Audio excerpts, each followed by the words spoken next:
Hi friends, welcome back to my YouTube channel. ಎಲ್ಲರೂ ಹೇಗಿದ್ದೀರಾ? ನಾನು ಕೂಡ ತುಂಬಾ ಚೆನ್ನಾಗಿದ್ದೀನಿ.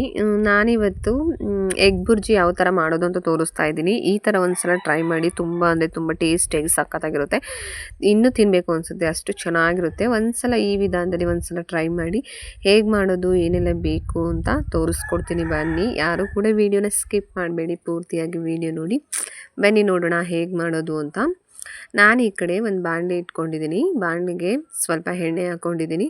ಎಣ್ಣೆ ಎಲ್ಲ ಚೆನ್ನಾಗಿ ಕಾದಾದ್ಮೇಲೆ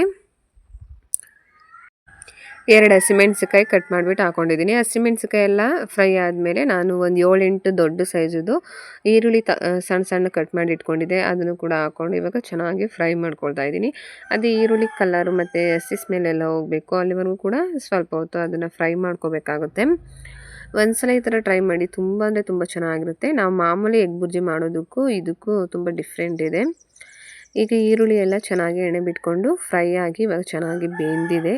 ಈ ಟೈಮಲ್ಲಿ ನಾನು ರುಚಿಗೆ ತಕ್ಕಷ್ಟು ಉಪ್ಪು ಹಾಕ್ಕೊಳ್ತಾ ಇದ್ದೀನಿ. ನಿಮಗೆ ಎಷ್ಟು ರುಚಿಗೆ ತಕ್ಕಷ್ಟು ಉಪ್ಪು ಬೇಕೋ ಅಷ್ಟು ಉಪ್ಪು ಹಾಕ್ಕೊಳ್ಳಿ. ಹಾಗೆ ಅರ್ಧ ಟೀ ಸ್ಪೂನಷ್ಟು ನಾನು ಅರಿಶಿನ ಪೌಡ್ರು ಕೂಡ ಹಾಕ್ಕೊಳ್ತಾ ಇದ್ದೀನಿ.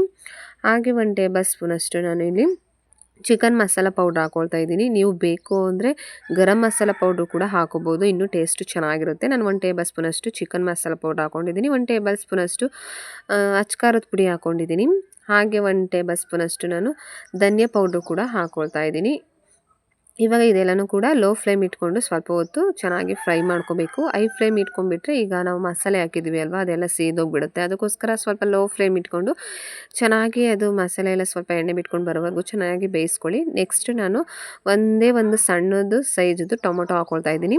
ಟೊಮೊಟೊ ಹಾಕ್ಕೊಳ್ಳೋದ್ರಿಂದ ಇನ್ನೂ ಟೇಸ್ಟು ಚೆನ್ನಾಗಿರುತ್ತೆ. ಟೊಮೊಟೊ ಎಲ್ಲ ಮೆತ್ತಿಗೆ ಈ ಥರ ಬೇಯಬೇಕು. ಈಗ ಟೊಮೊಟೊ ಎಲ್ಲ ಚೆನ್ನಾಗಿ ಮೆತ್ತಿಗೆ ಬೆಂದಾದಮೇಲೆ ನಾನು ಇಲ್ಲಿ ಒಂದು 6 ಮೊಟ್ಟೆ ತೊಗೊಂಡಿದ್ದೀನಿ. ಇಲ್ಲಿ 5 ಮೊಟ್ಟೆ ಹೊಡೆದು ಒಂದು ಪಾತ್ರೆಗೆ ಹಾಕ್ಕೊಂಡಿದ್ದೀನಿ. ನೆಕ್ಸ್ಟು ಇನ್ನೊಂದು ಮೊಟ್ಟೆ, ಒಟ್ಟಿನಲ್ಲಿ 6 ಮೊಟ್ಟೆ ಹಾಕ್ಕೊಂಡಿದ್ದೀನಿ. 6 ಮೊಟ್ಟೆ ಹಾಕ್ಕೊಂಡು ನಾನು ಇವಾಗ ಸ್ವಲ್ಪ ಹೈ ಫ್ಲೇಮ್ ಇಟ್ಕೊಂಡು ಇದನ್ನು ಮೊಟ್ಟೆ ಎಲ್ಲನೂ ಕೂಡ ಮಿಕ್ಸ್ ಮಾಡ್ಕೊಳ್ತಾ ಇದ್ದೀನಿ.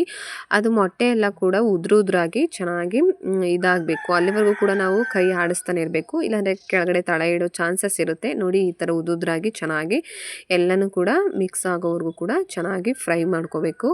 ಈ ಥರ ಆಗುತ್ತೆ. ತುಂಬ ಅಂದರೆ ತುಂಬ ಚೆನ್ನಾಗಿರುತ್ತೆ. ನೀವು ಏನಾದರೂ ತಿಳಿ ಸಾಂಬಾರು ಇಲ್ಲಾಂದರೆ ಸೈಡ್ಗೆ ನಂಚ್ಕೊಳ್ಳೋಕೆ ಏನಾದರೂ ಬೇಕು ಅಂದಾಗ ಈ ಥರ ಒಂದ್ಸಲ ಈ ವಿಧಾನದಲ್ಲಿ ನೀವು ಮೊಟ್ಟೆ ಎಗ್ ಬುರ್ಜಿನ ಟ್ರೈ ಮಾಡಿ. ಈಗ ಉದುರಾಗಿ ಚೆನ್ನಾಗಿ ಮೊಟ್ಟೆ ಎಲ್ಲ ಬಿಡಿ ಆಗಿದೆ. ಈ ಟೈಮಲ್ಲಿ ಕೊನೆಯಲ್ಲಿ ನಾನು ಕೊತ್ತಂಬರಿ ಸೊಪ್ಪು ಕೂಡ ಹಾಕ್ಕೊಳ್ತಾ ಇದ್ದೀನಿ.